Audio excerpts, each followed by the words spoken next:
Cauliflower விலை கம்மியா இருக்கும் போதே காலிஃப்ளவரை இந்த மாதிரி விதவிதமா வறுத்து சாப்பிடணும். சூப்பரான டேஸ்ட்ல இருக்கும். இந்த மாதிரி நீங்க வறுத்து சாப்பிடும்போது அதுலயும் இந்த ஸ்பெஷலான மசாலா சேர்த்து இந்த காலிஃப்ளவரை வறுக்கும் போது சாதத்துக்கு சைடிஷ் இருக்காது, முன்னாடியே காலியாயிரும். இந்த காலிஃப்ளவர் ஃப்ரை எப்படி செய்யலாம் அப்படிங்கறத பாக்குறதுக்கு முன்னாடி ப்ளீஸ் லைக் பட்டனையும் பெல் ஐகானையும் கிளிக் பண்ணிருங்க. எனக்கு ரொம்ப ஹெல்ப்ஃபுல்லா இருக்கும். ஃபர்ஸ்ட் இதுக்கு சேர்க்க போற ஸ்பெஷலான மசாலா ரெடி பண்ணிடலாம். அதுக்கு ஒரு மிக்ஸி ஜார்ல ஃபர்ஸ்ட் ஒரு 1/2 ஸ்பூன் மஞ்சள் தூள், ஒரு 1 ஸ்பூன் அளவுக்கு மிளகாய் தூள், 1/2 ஸ்பூன் சீரகம், 1 ஸ்பூன் மல்லி விதை, ஒரு 4 பல் பூண்டு, ஒரு 2 ஸ்பூன் அளவுக்கு வெள்ளை எள்ளு, இது எல்லாத்தையும் போட்டு பேஸ்ட் மாதிரில அரைக்காம நல்லா பவுடர் கணக்கா கொரகொரப்பா இருக்கிற மாதிரி அரைச்சி எடுத்துட்டு வந்துடலாம். பாருங்க, இதுதான் இதுக்கான ஸ்பெஷல் மசாலா பவுடர். ரொம்ப ரொம்ப சூப்பரா இருக்கும் இந்த மசாலா சேர்த்து இதை பண்ணும்போது. அடுத்ததா ஒரு அகலமான பாத்திரத்துல தண்ணி ஊத்தி ஏற்கனவே காய வச்சிருக்கேன். அதுல ஒரு 1/2 ஸ்பூன் அளவுக்கு மஞ்சள் தூளும் ஒரு 1 ஸ்பூன் அளவுக்கு உப்பும் போட்டு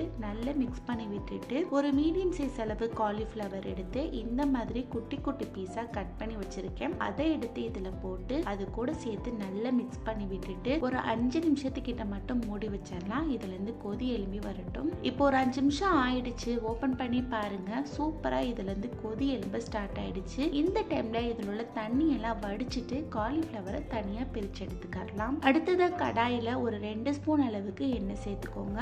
எண்ணெய் நல்லா காஞ்சதும் நம்ம வடிகட்டி வச்சிருக்கிற காலிஃப்ளவரை எடுத்து இதுல போட்டு அது கூட சேர்த்து நல்லா வதக்கி விட்டுக்கலாம். காலிஃப்ளவர் பாருங்க ஓரளவுக்கு நல்லா வதங்கி வந்துருச்சு. இந்த டைம்ல ஒரு 2ல இருந்து 3 நிமிஷத்துக்கிட்ட மட்டும் மூடி வச்சிடலாம். இதோட பச்சை வாசனை எல்லாம் போயிட்டு காலிஃப்ளவர் ஓரளவுக்கு வறுத்தும் வதங்கியும் வரட்டும். ஒரு 5 நிமிஷத்துக்கு அப்புறம் ஓபன் பண்ணி பாருங்க, நம்ம போட்ட காலிஃப்ளவரோட பச்சை வாசனை எல்லாம் போயிட்டு நல்லா வதங்கி அதோட கலர் எல்லாம் மாறி வந்துருச்சு. இந்த டைம்ல இதை எடுத்து ஒரு பாத்திரத்துல வச்சிடலாம். அடுத்ததா அதே கடாயில ஒரு 2 ஸ்பூன் அளவுக்கு எண்ணெய் சேர்த்துக்கலாம். எண்ணெய் நல்லா காஞ்சதும் இதுல 1 ஸ்பூன் கடுகு, 1 ஸ்பூன் உளுந்து, 1/2 ஸ்பூன் சோம்பு, 1 ஸ்பூன் அளவுக்கு கடலை பருப்பு, இது எல்லாத்தையும் போட்டு நல்லா பொரிச்சு விட்டுக்கலாம். நம்ம போட்ட கடுகு உளுந்து இதெல்லாம் நல்லா பொரிஞ்சு வந்த பிறகு இதுல ஒரு மீடியம் சைஸ் அளவு பெரிய வெங்காயத்தை எடுத்து கட் பண்ணி வச்சிருக்கேன். அதையும் ஒரு 4 கிட்ட பச்சை மிளகாய் எடுத்து கட் பண்ணி வச்சிருக்கேன். அதையும் இதுல போட்டு நல்லா வதக்கி விட்டுக்கலாம். இது வதக்கி விட்டுட்டே இருக்கும் போது இதுல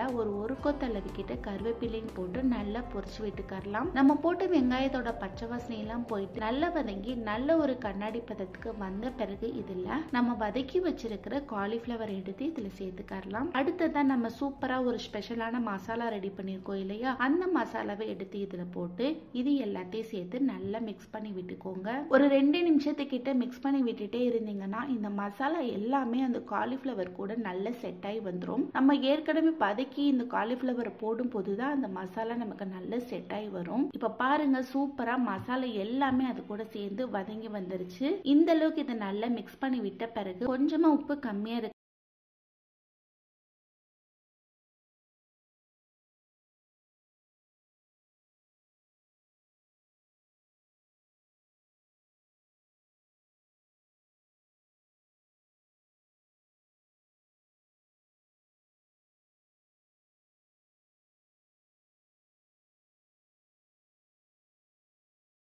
நல்ல மொறு மொறுன்னு சூப்பரான டேஸ்ட்டில் உருளைக்கிழங்கும் காலிஃப்ளவரும் போட்டு ஒரு அருமையான வறுவல் எப்படி செய்யலாம் அப்படின்னு தான் நம்ம இன்னைக்கு பார்க்க போகிறோம். ரொம்ப ரொம்ப சூப்பரான டேஸ்ட்டில் இருக்கும். நீங்கள் சாப்பாட்டுக்கெல்லாம் சைடிஷ் எடுத்துக்க தேவையில்லை, வெறும் வாயிலையும் நீங்கள் சாப்பிடலாம். அந்த அளவுக்கு ஒரு சூப்பரான டேஸ்ட்டில் இருக்கும். இப்போ வாங்க அந்த சூப்பரான டேஸ்டான உருளைக்கிழங்கு காலிஃப்ளவர் ஃப்ரை எப்படி செய்யலாம் அப்படிங்கிறத நம்ம வீடியோக்குள்ளே போய் பார்க்கலாம். வெல்கம் டு சாச்சி சமையல். ஃபர்ஸ்ட் ஒரு பேன் எடுத்து வச்சுக்கோங்க. அதில் ஒரு 2 ஸ்பூன் அளவுக்கு எண்ணெய் சேர்த்துக்கலாம். எண்ணெய் நல்லா காஞ்சதும் கடுகு, 1 ஸ்பூன் உளுந்து, வாசனைக்காண்டி ஒரு 1/2 ஸ்பூன் அளவுக்கு சோம்பு சேர்த்துக்கோங்க. இப்போ இது எல்லாத்தையும் சேர்த்து நல்லா பொரிச்சு விட்டுக்கலாம். நம்ம போட்டு கடுகு உளுந்து இதெல்லாம் நல்லா பொரிஞ்சு செவந்து வந்த பிறகு இதுல ஒரு கொத்து அளவு கிட்ட கருவேப்பிலை சேர்த்துக்கலாம். அடுத்ததா காரத்துக்காண்டி ஒரு 4 கிட்ட பச்சை மிளகாய் எடுத்து பொடிசா கட் பண்ணி வச்சிருக்கேன். அதை இதுல சேர்த்துக்கலாம். அது கூடவே ஒரு ஸ்பூன் அளவுக்கு இஞ்சி பூண்டு விழுது, ஒரு சின்ன மீடியம் சைஸ் அளவு பெரிய வெங்காயத்தை எடுத்து எடுத்து நல்லா பொடிசா கட் பண்ணி வச்சிருக்கேன். அதே இதுல போட்டு இதோட பச்சை வாசனை போற வரைக்கும் நல்லா வதக்கி விட்டுக்கறலாம். பாருங்க வெங்காயத்தோட பச்சை வாசனை எல்லாம் போயிட்டு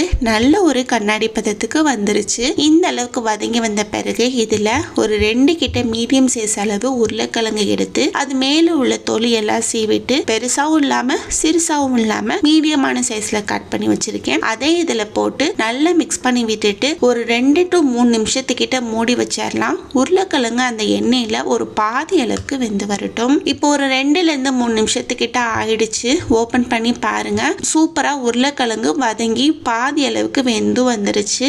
இந்த டைம்ல இதை நல்லா மிக்ஸ் பண்ணி விட்டுட்டு ஒரு அரை காலிஃபிளவர் எடுத்து நல்லா உருளைக்கிழங்கு எவ்வளவு குட்டி சைஸ்ல இருக்கோ அதே சைஸ் அளவுக்கு காலிஃபிளவரையும் நல்லா பொடிசா கட் பண்ணி வச்சிருக்கேன். அதை இதுல போட்டு உருளைக்கிழங்கு கூட நல்லா மிக்ஸ் பண்ணி விட்டுக்கறலாம். இது ரெண்டுமே சேர்ந்து ஓரளவுக்கு நல்லா சூப்பரா மிக்ஸ் ஆகி வந்துருச்சு.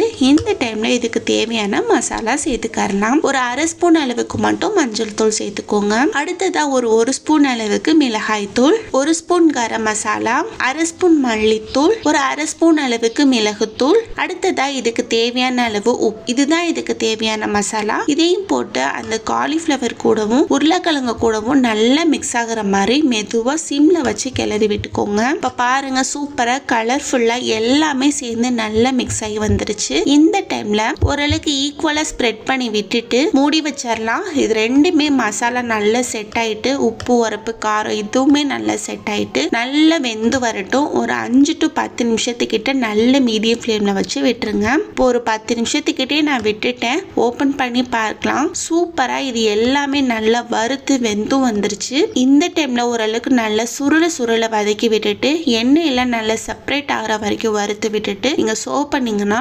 சூப்பரான டேஸ்டான உருளைக்கிழங்கு காலிஃபிளவர் ஃப்ரை ரெடி.